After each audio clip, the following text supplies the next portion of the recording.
समुद्र की गहराई में एक समुद्री राजकुमारी एरियल रहती थी, जिसे लिटिल मरमेड के नाम से भी जाना जाता है। उसकी एक प्यारी दोस्त थी जिसका नाम फ्लॉन्डर था, जो एक छोटी मछली थी। उन्हें समुद्र तल और कभी-कभी समुद्र के किनारों की खोज करना बहुत पसंद था, लेकिन एरियल का सपना था कि वह एक इंसान के रूप में जमीन पर रहे। वह हमेशा किसी इंसान द्वारा इस्तेमाल की जाने वाली वस्तुओं या खजानों की तलाश में रहती थी। उसके पिता, राजा ट्राइटन, जो समुद्र के शासक थे, एरियल के कारनामों के बारे में पता लगाते हैं और उसे चेतावनी देते हैं कि वह फिर कभी किनारे पर न जाए। वह सेबेस्टियन नामक केकड़े को एरियल पर नजर रखने के लिए नियुक्त करता है, लेकिन जिद्दी एरियल किनारे पर आना जारी रखती है।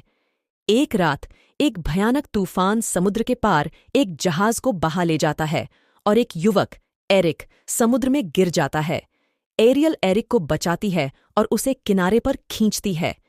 एरिक उससे प्यार करने लगता है और बाद में पता चलता है कि एरिक एक इंसानी राजकुमार है।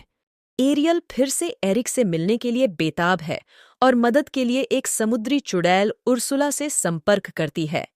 समुद्री चुड़ैल एरियल पर जादू करती है, उसकी आवाज चुरा लेती है और उसे इंसान में बदल देती है। एरियल को उर्सुला के एहसान के पीछे छिपे उद्देश्य के बारे में पता नहीं है। एरियल को 3 दिन का समय दिया जाता है और तीसरे दिन सूर्यास्त तक अगर एरिक एरियल को चूमता नहीं है तो वह उर्सुला की गुलाम बन जाएगी। एरिक और एरियल एक साथ अच्छा समय बिताते हैं।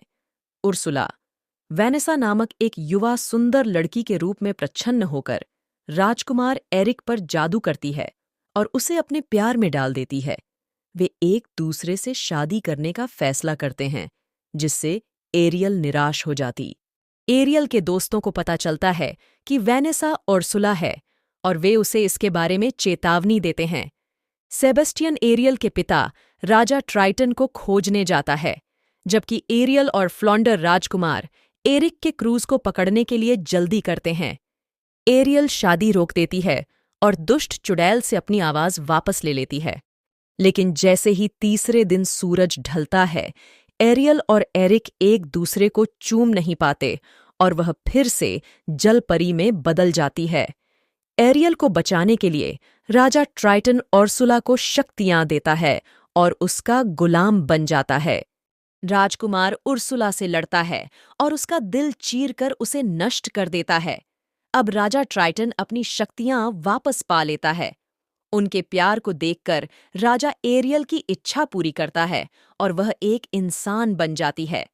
राजकुमार एरिक और एरियल शादी कर लेते हैं और समुद्र के किनारे एक महल में खुशी खुशी रहने लगते हैं।